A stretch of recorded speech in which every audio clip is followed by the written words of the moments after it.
So we're going to give you a process. This has been something that Esther's really been enjoying recently. And we're calling it the satisfied, dissatisfied, or satisfied, unsatisfied, satisfied, not satisfied. So she opens her journal and she puts a big S over here and a big un over there. And then she just sort of lets life happen. So something wonderful will happen, or she will just feel wonderful in much the way you just described. And so on this side of it, she'll write a line that says, let's see, what were your lines? I'm living just a wonderful life, and I've taken on a new leadership role. Just listing those things that are easily satisfying. Nothing unsatisfying about it. And then you said, and a new relationship. And then in the relationship sector, so then on the unsatisfying part of the journal page, you might write, I worry about some things that have happened in the past happening again. Satisfied, satisfied, satisfied, unsatisfied. So now, because you're right here where you have control, it's not satisfied, it's the end of the world. It's not satisfied, I don't know what to do. It's not satisfied, I'm beside myself. It's satisfied or unsatisfied. It's just in that controllable, low momentum stage is when we're encouraging you to catch it.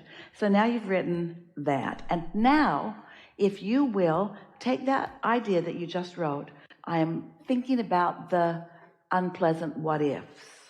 Then you might say, but there are so many pleasant what ifs.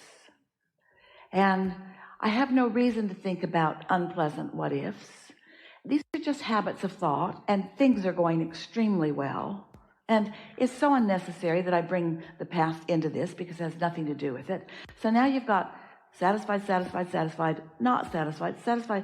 But this is the point. On the subject of dissatisfaction, you have left that subject in a place that you have never left it before.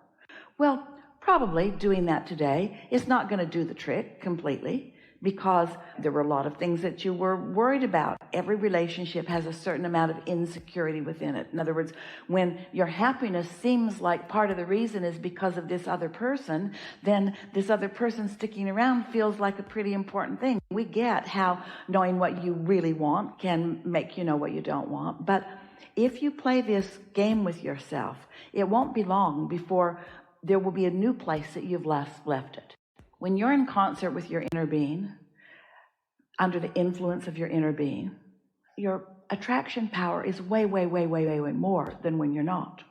From the very first moment that you had a I know what I don't want, I know what I do want moment relative to relationship, your inner being only focused upon what you do want. So consider this. Pretend. It isn't literally this way, but pretend that your inner being is over there with that journal, a journal just like it. You are not going to be able to say, I don't want contrast anymore. But what you could do yourself a big favor and love the contrast. Do you know that when you really, really, really, really, really don't want something, you really, really, really, really, really do want something? If you will do your best to feel as good as you can feel in any point in time, it will just get better and better and better. What you just said to us is, Abraham, I sort of well, you didn't say this, but we're saying it to you. And then we'll tell you when you started saying something to us. So what we're saying to you is, so you're in this vehicle, and then you look over there, and there's another one. So you get into it, and you go for a ways, and then you look over, and there's another one. You get in it, and you go for a ways. Then there's another one. And what you're saying to us is, okay, I get that there's going to be a few, but I want to just jump over into this one and go. And we say, well, we get why you would want to do that, but that's not how it works. You can't be a different vibration than you are. You can't be a big vibrational jump, but you can be a segment intending vibrational jump. The truly practical approach is by acknowledging that you're not ever going to get it done, so there is no ending place to be. You know what the most pragmatic thing is that we want you to acknowledge is that you're not going to get it done, and it all has the potential of being fun. The way you're describing it, or the way you're asking about it, it would be like getting into a vehicle and you're going to take a road trip. Let's say that it's 1,000-mile road trip, and you have some ideas of what you're going to do when you really get to your destination, because there are people that you care about that are going to be there and meet you. But the whole time you're making that journey, which is a 2-day at least journey, You are not having a good time because you're not where you want to go. You want to just transport yourself and be there because you want to get to where you want to go, and you're not having any of the journey to get there.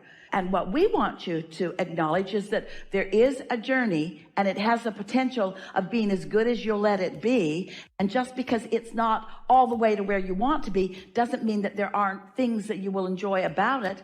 But there are certainly not going to be any enjoyment on that 1,000-mile journey unless you decide to look for enjoyable things about it. That's the very best thing that you can do for yourself. Decide that you're going to enjoy where you are on your way to where you'd rather be. But what you're saying to us is, I don't really want to enjoy myself on my way to where I'd rather be. I'd just rather be where I'd rather be. If you go on that 1,000-mile journey, and you've been on that 1,000-mile journey, and you know there's not much to see, and you know there's not very many good restaurants along the way, and you didn't have a good experience, and somebody picked your pocket at that rest stop or whatever, so you're taking the same old Jew with the same attitude as the last journey, then it's going to be a miserable 1,000-mile journey, just like that's always a miserable 1,000-mile journey. And when you get to the end of the miserable 1,000-mile journey, it's not going to be all that much fun meeting up with your friends because you're not vibrationally really up to speed with them. They're not going to be able to magically transform you into a different person.